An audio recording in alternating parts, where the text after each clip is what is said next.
నమస్తే, welcome to సత్యగ్రహి. నేను శివాని. దేశంలో చట్టం అందరికీ ఒకటే అంటారు. పెద్దల మాటలు చద్ది మూటలు కదా. కానీ ఆ చట్టం మన ఇంట్లో వాళ్ళ దాకా వస్తేనే అసలు రంగు బయటపడుతుంది. అవును, ఇప్పుడు తెలంగాణ హైకోర్టులో ఒక ఇంట్రెస్టింగ్ కేసు హాట్ టాపిక్ గా మారింది.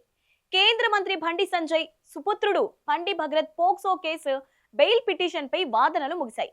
తీర్పు రిజర్వ్ అయ్యింది. మా వాడు అమాయకుడు, అల్లరివాడు అని లాయర్లు నెత్తి నోరు బాదుకుంటే, సార్ ఆయన బయటకు వస్తే సాక్షులు మిగలరు, కేసు పక్కదారి పడుతుందని పోలీసులు బాధితురాలి లాయర్ గట్టిగా కౌంటర్ ఇచ్చారు. అసలు ఈ కేసు ఫస్ట్ నుంచి ఎలా మలుపులు తిరిగింది, బాధితురాలిని ఎలా భయపెట్టారు, పోలీసుల స్లో మోషన్ యాక్షన్ ఏంటి, మన పాలకుల సహకారం ఎలాంటిది అనేది ఈ స్పెషల్ స్టోరీలో పూసగుచ్చినట్టు వివరిద్దాం.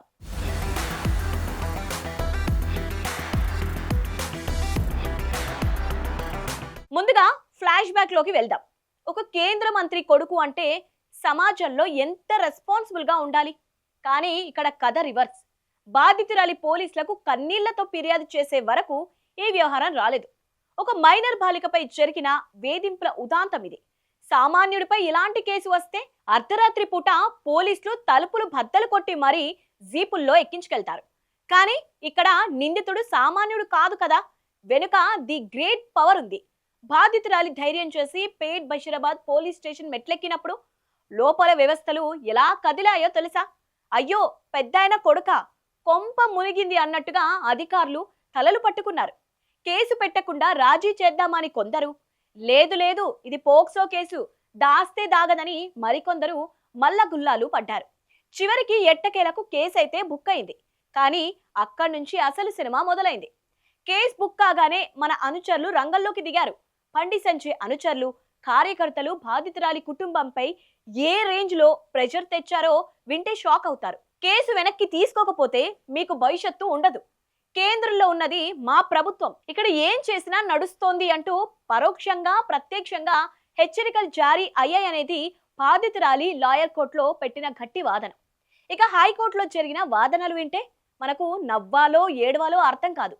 బాధితురాలి తరపు లాయర్ కోర్టులో ఏమన్నారంటే, సార్ నిందితుడి బండి భగీరథ్ తండ్రి సాదాసీదా మనిషి కాదు, ఆయన కేంద్ర మంత్రి, ఆయన పవర్ ఈ కేసుపై తీవ్ర ప్రభావం చూపుతోంది.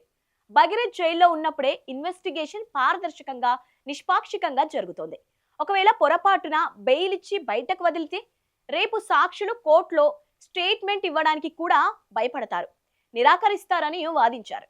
దర్యాప్తు ప్రాథమిక దశలో ఉన్నప్పుడు బెయిల్ ఇవ్వడం అంటే కేసును నీరు కార్చడమే అని లాయర్ కుండబద్దలు కొట్టారు. ఇక ఈ కేసులో వినవచ్చిన మరో సంచలన విషయం ఏంటంటే, ఏకంగా జడ్జిలే ఒత్తిడికి గురయ్యే పరిస్థితి వచ్చిందట. సాధారణంగా న్యాయ వ్యవస్థ స్వతంత్రమైనది, కానీ ఢిల్లీ స్థాయి నుంచి ఒత్తిళ్లు వస్తే స్థానిక కోర్టులు జడ్జిలు ఎంత మానసిక ఆందోళనకు గురవుతారో అర్థం చేసుకోవచ్చు. న్యాయం వైపు నిలబడాలా, పవర్ వైపు లొంగాలా అనే సందిగ్ధంలో వ్యవస్థలను నెట్టేశారు మన పెద్దలు. ఏకంగా జడ్జికు వ్యతిరేకంగా సోషల్ మీడియాలో పోస్టులు పెడుతున్నారంటే పరిస్థితి ఏ రేంజ్ లో ఉందో అర్థం చేసుకోవచ్చు. కేసు విచారణ సమయంలో జడ్జి కోర్టు హాల్లోనే బాధపడ్డారంటే మనోళ్ళు ఎంతలా ఆమెను వేధించారో అర్థమవుతోంది. మరోవైపు పేట్ బషీరాబాద్ పోలీసులు కూడా ఈసారి గట్టిగానే కౌంటర్ వేశారు. ఏమని? భగీరథ్ కు బెయిల్ మంజూరు చేస్తే సాక్షులను ప్రభావితం చేసే అవకాశం 100% ఉంది అని కౌంటర్ దాఖలు చేశారు. అబ్బా ఎంత అద్భుతం! మొదట్లో కేసు నమోదు చేయడానికి, నిందితుడిని పట్టుకోవడానికి నత్తనడక నడిచిన పోలీసులు సాక్షుల భద్రత గురించి ఇప్పుడైనా కౌంటర్ వేయడం మెచ్చుకోవాల్సిన విషయమే. కానీ ఇక్కడ ఇంకో ట్విస్ట్ ఉంది. అదేంటండి? తెలంగాణలో ఉన్నది కాంగ్రెస్ ప్రభుత్వం కదా, మరి కేంద్ర మంత్రి కొడుకు కేసులో వీళ్ళ పాత్ర ఏంటి అనుకుంటున్నారా?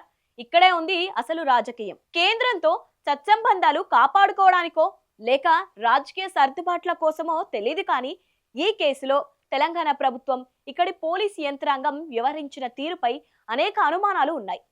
సాధారణ ప్రతిపక్ష నేతల మీద విరుచుకుపడే పోలీసులు ఈ పోక్సో కేసు నిందితుడి విషయంలో మాత్రం చాలా సాఫ్ట్ గా, గౌరవప్రదంగా వ్యవహరించారని టాక్ నడిచింది. ప్రభుత్వం కూడా ఈ విషయాన్ని పెద్దగా హైలైట్ కాకుండా లో ప్రొఫైల్లో ఉంచడానికే ప్రాధాన్యత ఇచ్చింది.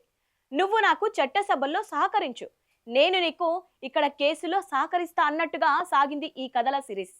అందుకేనేమో దర్యాప్తు నత్తనడకన సాగింది. నిందితుడికి కావాల్సినంత టైం దొరికింది. ఏది ఏమైనా ఇరుపక్షాల వాదనలు అయితే ముగిశాయి. నిందితుడి తండ్రి పవరే అతనికి శ్రీరామ రక్ష అవుతోందా, లేక బాధితురాలి కన్నీళ్లకు చెట్టే న్యాయం చేకూరుస్తోందా అనేది ఇప్పుడు హైకోర్టు రిజర్వ్ చేసిన తీర్పులోనే తేలాల్సి ఉంది. ఒక మైనర్ బాలికకు న్యాయం జరుగుతోందా, లేక రాజకీయ ఒత్తిళ్ల మధ్య సాక్షులు అమ్ముడు పోవడమో భయపడిపోవడమో జరిగి ఈ కేసు క్లోజ్ అవుతుందా అనేది $1 మిలియన్ ప్రశ్నగా మారింది. పెద్దల కొడుకులు ఏం చేసినా చెల్లుతుంది అనుకుంటే ఇక సామాన్యుడి చట్టాన్ని పోలీసులను ఎలా నమ్ముతాడు? హైకోర్టు ఎలాంటి తీర్పు ఇస్తుందో చూడాలి. దీనిపై మీ అభిప్రాయం ఏంటో కింద కామెంట్ బాక్స్లో తెలియజేయండి. ఈ వీడియో నచ్చినట్టయితే లైక్ చేయండి, షేర్ చేయండి. ఇలాంటి పొలిటికల్ అప్డేట్స్ కోసం మా ఛానల్ ఇప్పుడే సబ్స్క్రైబ్ చేసుకోండి.